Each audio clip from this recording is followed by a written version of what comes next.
오늘 말씀은 남유다를 믿음으로 구한 아비야 왕이라고 하는 제목으로 함께 나누겠습니다.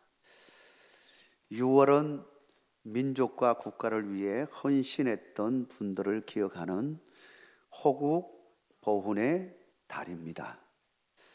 호국 보훈의 달을 맞이하면서 민족과 국가에 대해서 다시 한번 생각하게 되어집니다.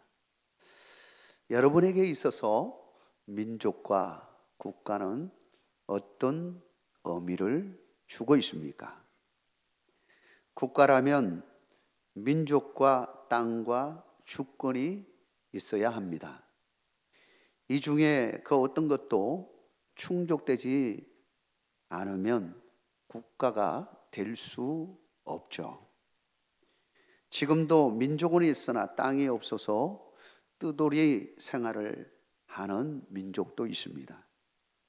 주권이 없어서 아직도 서러운 삶을 살아가는 민족도 있습니다. 그러고 보면 우리나라도 일본에게 주권을 빼앗김으로 나라를 잃은 슬픔이 있지 않습니까? 6.25 한국전쟁 때에는 한 치의 땅도 빼앗기지 않으려고 북한군과 치열한 전투를 하며 목숨을 바쳤던 선열들이 있지 않습니까?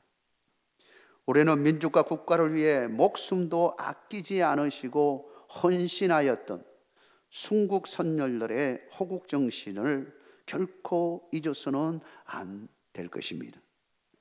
또한 우리는 그리스도인으로서 어떻게 민족과 국가를 위해 살아가야 할지 믿음의 눈으로 바라보는 시간을 반드시 가져야 할 것입니다. 오늘 본문이 바로 그러한 본문이고 우리로 하여금 다시 국가와 민족과 그리고 우리의 삶이 어떠해야 하는지를 보여주는 귀한 말씀이라고 할 수 있습니다. 오늘 본문에는 남유다를 믿음으로 구원한 아비야 왕의 이야기가 나옵니다. 남유다 아비야 왕은 절체절명의 국가적 위기의 순간에 믿음으로 나라를 구한 아비야 왕이었다고 하는 것입니다. 사랑하는 성도 여러분, 우리도 다시 한번 민족과 국가를 더욱 사랑함으로 민족과 국가를 위하여 헌신할 수 있는 성도로서의 삶이 되어지기를 주의 이름으로 축원합니다. 첫째는 아비야 왕은 하나님의 소금 언약을 굳게 믿었다라고 하는 것입니다. 아비야 왕이 도저히 이길 수 없는 전쟁에서 승리할 수 있었던 것은 하나님의 소금 언약, 즉 다윗과 체결한 영원한 언약을 확신하고 의지하였기 때문입니다. 남유다가 군사적으로 북이스라엘에 비하면 2배의 열세에 있었습니다. 만약 믿음이 없는 왕이었다면 아마도 이때 그는 아마 들들 떨고 두려워했을 것입니다. 그러나 아비야 왕은 결코 위축되거나 쫄지도 않으시고 오히려 담대하게 그들을 향하여 선포하는 것을 보게 되십니다. 뭐라고 선포하고 있습니까? 역대하 13장 5절에 이렇게 말합니다. 이스라엘 하나님 여호와께서 소금 언약으로 이스라엘 나라를 영원히 다윗과 그의 자손에게 주신 것을 너희가 알 것 아니냐라고 이야기합니다. 너희가 누구입니까? 바로 북이스라엘 여로보암을 향하여 말하는 것입니다. 여기서 소금 언약이라고 하는 것은 소금 언약, 이 소금이라고 하는 것이 썩지 않는 것이죠. 영원한 의미를 가지게 되는 것입니다. 하나님이 이스라엘 백성들과 언약을 체결하게 되었습니다. 그 언약은 영원할 것이라고 말씀하십니다. 특별히 다윗과 체결한 영원한 언약에 있었습니다. 사무엘 하 7장에 가보면 다윗이 그 마음 가운데 하나님을 향한 열망이 있었습니다. 하나님의 집을 짓고 싶었습니다. 성전을 짓고 싶었습니다. 그런데 하나님께서 허락지 않으셨습니다. 그러나 허락지 않았지만 세 가지 약속을 하셨습니다. 첫째는 항상 너와 함께 할 것이다. 다윗과 함께 하겠다고 약속해 주셨습니다. 두 번째는 네 아들을 통해서 성전을 지을 것이라고 말씀하셨습니다. 세 번째는 다윗 집과 그 나라가 영원히 견고하게 서리라 말씀하셨습니다. 아비야는 바로 이 다윗 언약을 기억하고 그 말씀을 붙들고 나아갔던 것입니다. 그러므로 우리 왕국을 우리 하나님이 지켜주실 것이라고 확신하였던 것입니다. 사랑하는 성도 여러분, 우리도 확신 가운데 나가야 합니다. 하나님이 우리를 지켜주신다는 확신을 가져야 되는 것입니다. 우리 민족을 누가 지켜주겠습니까? 하나님이 지켜주십니다. 창조주 하나님이 그분만이 우리를 지켜주시는 것입니다. 우리 민족을 지켜주시는 것입니다. 우리는 새 언약으로 다시 한번 나아가게 되었습니다. 새 언약은 바로 예수 그리스도를 통해 주시는 언약입니다. 하나님이 우리를 얼마나 사랑하고 계신지를 보여주는 언약입니다. 특별히 로마서 8장 28절 29절에는 이렇게 말하고 있습니다. 내가 확신하노니, 바울이 확신하는데 사망이나 생명이나 천사들이나 권세자들이나 현재일이나 장래일이나 능력이나 높음이나 기쁨이나 다른 어떤 피조물이라도 우리를 우리 주 그리스도 예수 안에 있는 하나님의 사랑에서 끊을 수 없으리라. 우리는 어떤 언약을 가지고, 어떤 소금 언약, 영원한 언약을 가지고 살아가야 되겠습니까? 바로 주시는 이 말씀, 하나님과 우리 사이를 누구도 끊을 수 없다는 겁니다. 세상의 그 어떤 것들도 우리를, 하나님과 우리 사이를 끊을 수가 없다는 것입니다. 여러분, 이 믿음 위에 굳게 서고 선포하는 여러분 되시길 주의 이름으로 축원합니다. 하나님과 우리 관계를 자꾸 끊으려고 하는 세력이 있다면 여러분 선포하십시오. 하나님은 나를 영원토록 지키신다. 이 믿음 위에 굳건히 서서 나가기를 주의 이름으로 축복합니다. 뿐만 아니라 그 하나님이 우리 민족을 사랑하시고 우리 민족도 지키신다는 겁니다. 우리 민족이 살 길은 하나님을 찾는 길입니다. 궁극적으로는 하나님을 찾는 길입니다. 그 길이 살 길입니다. 우리 하나님을 경외하는 민족 되기를 위하여 기도하며 또한 복음을 선포하는 여러분 되시길 주의 이름으로 축원합니다. 두 번째로 아비야 왕은 하나님의 주권 섭리를 굳게 믿었습니다. 다윗 언약을 굳게 믿었던 아비야 왕은 북이스라엘을 향해서 8절에서 말씀하신 대로 우리는 하나님이 다스리시는 나라이다라고 선포합니다. 그리고 10절에 가서는 너희는 너희 손으로 만든 금송아지와 함께 하지만 우리는 하나님께서 우리의 하나님이 되신다라고 선포합니다. 12절에 가서는 우리의 머리가 되사 전쟁의 납불을 불어 너희를 공격하느니라. 전쟁에 주는 하나님이심을 분명하게 선포하고 있습니다. 이를 보면 아비야는 하나님과 함께 동행하면서 하나님의 주권을 확실하게 믿고서 나아가는 왕이었음을 알 수 있습니다. 그는 하나님 나라에 속해 있으면서 하나님이 다스리는 나라, 바로 우리 남유다임을 분명하게 그 정체성을 가지고 나아갔던 왕이었음을 알 수 있습니다. 여호와의 나라는 하나님이 다스리는 나라인 것입니다. 남유다 아비야 왕은 하나님이 다스리는 나라와 하나님의 다스림을 받지 않는 나라, 다시 말하면 북이스라엘과의 차이를 설명합니다. 솔로몬 왕 이후에 이스라엘은 북이스라엘과 남유다로 나누어졌습니다. 남유다 왕을 배반하여 나갔던 여로보암이 세운 나라가 바로 북이스라엘 나라입니다. 북이스라엘은 처음부터 우상 숭배로 나갔습니다. 금송아지를 만들어 놓고 백성들로 하여금 섬기게 했습니다. 그러나 남유다는 하나님을 섬기는 다윗의 길을 걸었습니다.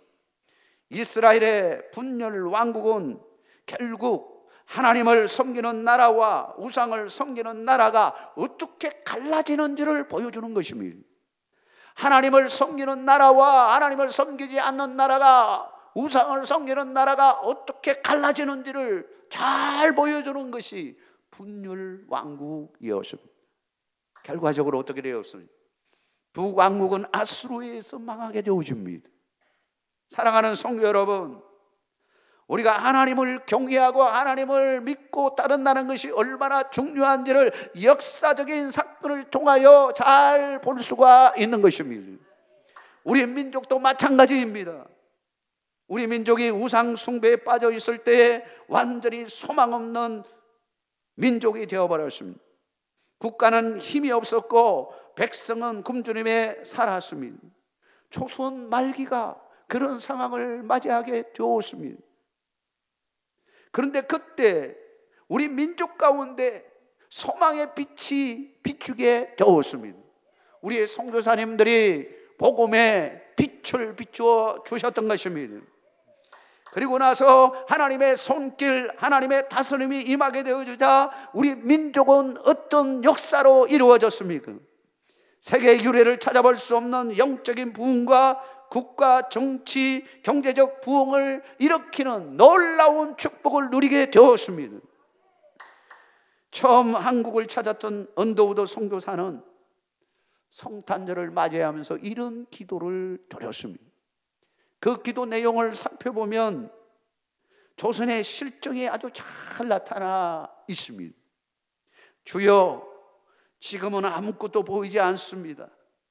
주님, 메마르고 가난한 땅, 나무 한 그루 시원하게 자라 오르지 못하고 있는 땅에 저희들은 옮겨와 앉았습니다. 그 넓고 넓은 태평양을 어떻게 건너왔는지 그 사실이 기적입니다. 주께서 붙잡아 뚝 떨어 놓으신 듯한 이곳, 지금은 아무것도 보이지 않습니다. 보이는 것은 고집스럽게 얼룩진 어둠뿐입니다. 어둠과 가난과 인습에 묶여 있는 조선 사람들 뿐입니다. 그들은 왜 묶여 있는지도 고통이라는 것도 모르고 있습니다. 고통을 고통인 줄 모르는 자에게 고통을 벗겨주겠다고 하면 의심부터 하고 화부터 냅니다. 그러나 주님, 순종하겠습니다. 겸손하게 순종할 때 주께서 일을 시작하시고 그 하시는 일을 우리들의 영적인 눈이 볼 수 있는 날이 있을 줄 믿습니다. 믿음은 바라는 것들의 실상이요 보지 못하는 것들의 정근이라고 하신 말씀을 따라 조선의 믿음의 앞날을 볼 수 있게 될 것을 믿습니다. 지금은 우리가 항무지 위에 맨손으로 서 있는 것 같사오나 지금은 우리가 서양 귀신, 양귀자라고 손가락질 받고 있사오나 저희들이 우리 영혼과 하나인 것을 깨닫고 하늘나라의 한 백성, 한 자녀임을 알고 눈물로 기뻐할 날이 있음을 믿나이다. 지금은 예배드릴 예배당도 없고 학교도 없고 그저 경계와 의심과 멸시와 천대함이 가득한 곳이지만 이곳이 멀지 않아 은총의 땅이 되리라 믿습니다. 주여, 오직 제 믿음을 붙들어 주시옵소서. 그 이후에 우리나라는 어떻게 되었습니까? 참으로 놀라운 은총의 땅으로 바꿔졌습니다. 기도에 은총의 역사가 일어나게 되었습니다. 성령의 역사가 일어나게 되었습니다. 교회들이 부흥하는 역사가 일어나게 되었습니다. 아울러서 한국 민족이 새롭게 일어나는 역사가 일어나게 되었습니다. 이것은 오직 하나님의 섭리와 하나님의 주권 아래에서 이루어진 줄 믿습니다. 수많은 민족이 있지만 그 속에서도 유독 하나님께서 한반도에 은혜를 베풀어 주셔서 이와 같은 은총을 베풀어 주신 것은 하나님의 뜻이 있는 줄 믿습니다. 마지막 때까지 우리 민족이 하나님을 경외하고, 그러므로 마지막 때에 제사장 나라의 사명을 감당하는 그 사명을 우리 민족에게 주신 줄 믿습니다. 우리 교회가 그 사명을 감당할 뿐만 아니라 한국 교회가 감당해야 되고, 우리 민족이 다시 일어나야 하는 것입니다. 하나님만이 우리에게 복을 주시는 것입니다. 하나님만이 우리의 생명을 지켜주시는 것입니다. 그 하나님을 붙들고 사시기를 주의 이름으로 축원합니다. 마지막으로 아비야 왕은 국가적 위기 때 하나님께 부르짖어 기도했습니다. 하나님을 의지한다고 하지만 막상 위기가 닥치면 보이지 않는 하나님은 온데간데 없고, 보이는 어떤 것을 의지하려고 하는 마음이 우리 속에 있습니다. 이스라엘 역사 가운데서도 외세의 침입이 있을 때 하나님을 의지하지 않고 오히려 힘이 있다고 하는 애굽을 의지하는 경우를 보게 되어줍니다. 그런데 아비야 왕은 달랐습니다. 북이스라엘 여로보암은 80만의 군대를 이끌고 남으로 내려왔습니다. 그때 아비야 왕을 비롯한 온 유다 사람들은 하나님께 기도하게 되었습니다. 본문의 14절 말씀입니다. 우리 14절 같이 한번 읽도록 하겠습니다. 유다 사람이 뒤를 돌아보고 자기 앞뒤에 적병으로 말미암아 하나님께 부르짖고 제사장들은 나팔을 부니라. 이 말씀을 보면 왕과 백성과 제사장 모두가 하나가 되어서 하나님께 나아가고 있음을 알 수 있습니다. 하나님께 부르짖으며 기도했습니다. 그러자 전력상으로는 도저히 이길 수 없는 상황인데 하나님의 북이스라엘 군대를 누구의 손에, 유다의 손에 넘기자 놀라운 기적이 일어나게 되었습니다. 북이스라엘 병사 80만 중에 50만 명을 엎어지게 한 겁니다. 승리의 비결이 무엇입니까? 그 승리의 비결이 무엇입니까? 하나님을 의지함으로 하나님이 도와주셨기 때문인 것입니다. 본문의 18절 말씀 우리 같이 한번 읽도록 하겠습니다. 그때에 이스라엘 자손이 항복하고 유다 자손이 이겼으니 이는 그들이 그들의 조상들의 하나님 여호와를 의지하였습니다. 누구를 의지함으로 승리할 수 있었습니까? 하나님을 의지함으로 승리할 수 있었습니다. 여러분의 개인의 삶에도 어려움이 왔을 때 우리가 뭘 해야 하는지를 보여주는 것입니다. 하나님을 의지하고 하나님께 기도하시기를 바랍니다. 하나님이 여러분을 도와주실 것입니다. 우리 민족의 어려움을 당할 때 우리가 뭐 해야 되겠습니까? 기도하는 일입니다. 6.25 전쟁 때 북한은 민물처럼 남한을 밀고 내려왔습니다. 북한군은 개전 후 약 37일 만에 낙동강 전선까지 내려왔습니다.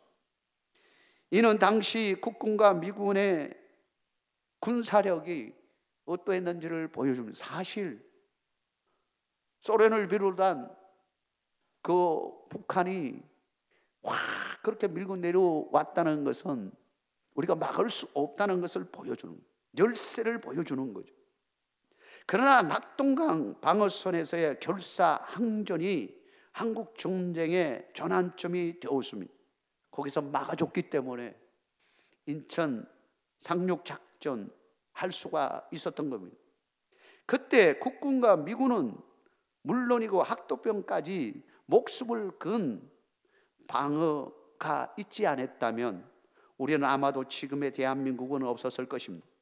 그런데 이러한 절대절명의 위기 속에 하나님의 손길이 함께 하고 있었다는 사실을 우리는 잊어서는 안 됩니다. 낙동강 전선이 형성되자 남쪽으로 피난오고 했던 많은 교계의 지도자들이 그 소식을 듣고 교회로 모이기 시작했습니다. 1950년 8월 말 부산의 초량교회와 중앙교회에서 목사와 장로들 약 250여 명이 모여서 구국 기도회를 열었습니다. 초랑교회에서는 초랑교회 담임 목사님인 한상동 목사님, 그리고 유명한 박윤선 목사님, 박영용 목사님 주관하여 이러한 기도 모임이 일어났습니다. 중앙교회에서는 한경직 목사님을 비롯한 교계 지도자들이 참석을 했습니다. 새벽기도, 낮 성경공부, 저녁 집회로 이어진 2주간의 기도가 이어졌습니다. 참석자들이 눈물로 얘기하며 국가와 교회를 위하여 간절히 기도했습니다. 이 기도는 단순히 이 전쟁을 끝내주십시오 라고 하는 간구의 기도 아니었습니다. 오히려 회개의 기도로부터 시작했습니다. 우리 민족이 왜 이러한 어려움을 당하게 되었는지에 대한 회개로부터 시작되었습니다. 신사참배와 교회 분열에 대한 회개의 기도였습니다. 놀랍게도 기도회가 끝난 이후 직후에 무슨 일이 일어났습니까? 바로 인천 상륙 작전이 성공적으로 이루어졌다는 소식, 기쁜 소식을 듣게 되었습니다. 하나님은 우리의 기도를 들으시고 하나님께서 응답하신 것입니다. 지금의 대한민국의 어려움도 하나님이 개입하시고 역사하시면 문제들이 풀려질 줄 믿습니다. 인간의 힘과 능력으로는 알 수 없을지라도 하나님의 손길이 함께 하시면 도저히 어떻게 해볼 수 없는 것도 하나님은 해결해 주실 줄 믿습니다. 남북의 문제도, 동서의 갈등의 문제도 하나님의 은혜와 긍휼이 아니면 해결할 수 없는 일들입니다. 여러분의 삶에 정말 도저히 해결할 수 없는 일들 있을 수 있습니다. 인간적인 방법으로는 도저히 할 수 없는 일. 그러나 하나님의 섭리와 하나님의 역사하심이 임하면 그 문제도 해결해 주실 줄 믿습니다. 에레미야가 눈물로 하나님께 기도하게 되었습니다. 정말로 에레미야는 눈물의 선지자이죠. 나라가 망해져 가는 것을 보고 너무너무 안타까워서 하나님 앞에 부르짖었습니다. 우리 민족이 왜 이러한 상황에 놓여 있습니까? 하고 하나님 앞에 기도했더니 하나님께서 미래를 보여주셨습니다. 하나님이 행할 미래를 보여주십니다. 70년이 차면 바벨론으로부터 너희들이 다시 돌아올 것이라고 말씀해 주셨던 겁니다. 기도하는 민족은 망하지 않습니다. 한국교회가 하나님을 경외하고 민족과 국가를 위해 기도한다면 대한민국은 반드시 마지막 때에 제사장 나라의 사명을 감당하는 나라로 쓰임받을 줄 믿습니다. 우리 모든 성도들이 민족과 국가를 위해 간절히 기도한다면 반드시 이루어 주실 것입니다. 이런 놀라운 은총과 축복이 여러분과 함께하기를 주의 이름으로 축원합니다.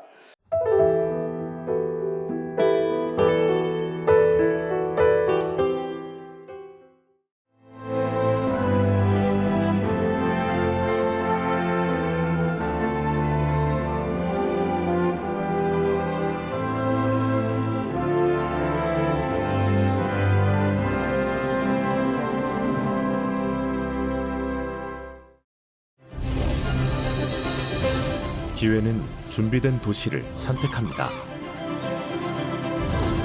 대지엔 바이오, 반도체, 도심엔 문화, 하늘엔 우주. 대한민국 미래 산업의 새로운 가능성을 열어가는 곳. 격이 다른 도시, 순천입니다.